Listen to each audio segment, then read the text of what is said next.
صدیاں بیت گئیں، لیکن حضرت نوح علیہ السلام کا قوم سے بحث و مباحثہ چلتا رہا، جیسے کہ اللہ تعالی نے فرمایا ہے۔ ترجمہ: سو وہ ان میں 50 برس کم 1000 برس رہے، پھر ان کو طوفان کے عذاب نے آ پکڑا اور وہ ظالم تھے۔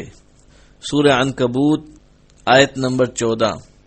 یعنی اتنی طویل مدت گزر جانے کے بعد تھوڑے سے افراد ایمان لائے۔ جب ایک نسل کے لوگ مرتے تو وہ بعد والوں کو یہ وصیت کر جاتے تھے کہ حضرت نوح علیہ السلام پر ایمان نہ لانا، ان سے جھگڑتے اور ان کی مخالفت کرتے رہنا۔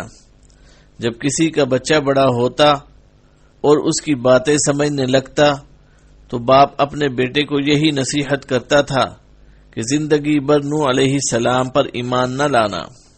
ان کی فطرت ایسی بن گئی تھی کہ جسے ایمان اور حق کی قبولیت کسی صورت گوارا نہ تھی۔ اسی لیے نوح علیہ السلام نے فرمایا۔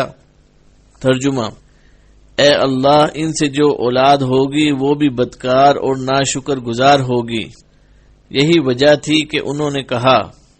ترجمہ: اے نوح، تم نے ہم سے جھگڑا تو کیا اور جھگڑا بھی بہت کیا، لیکن اگر سچے ہو تو جس چیز سے ہمیں ڈراتے ہو وہ ہم پر لا نازل کرو۔ نوح نے کہا، اس کو تو اللہ ہی چاہے گا تو نازل کرے گا، اور تم اس کو کسی طرح ہرا نہیں سکتے۔ سورہ ہود آیت نمبر 32-33۔ یعنی عذاب لانا صرف اللہ کے ہاتھ میں ہے۔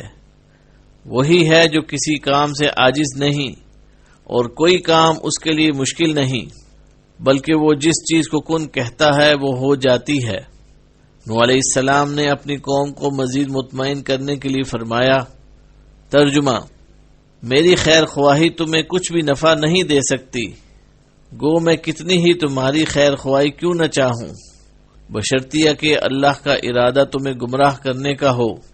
وہی تم سب کا پروردگار ہے اور اسی کی طرف لوٹائے جاؤ گے۔ سورہ ہود آیت نمبر 34۔ یعنی اللہ تعالی جسے آزمائش میں ڈالنا چاہے اسے کوئی ہدایت نہیں دے سکتا، وہی جسے چاہتا ہے ہدایت دیتا ہے اور جسے چاہتا ہے ہدایت سے محروم رکھتا ہے۔ وہ جو چاہتا ہے کرتا ہے، وہ غالب اور حکمت والا ہے۔ وہی جانتا ہے کہ کون ہدایت کا مستحق ہے اور کون گمراہی کے لائق ہے۔ اسی کی حکمت کامل اور اسی کی دلیل باطل شکن ہے۔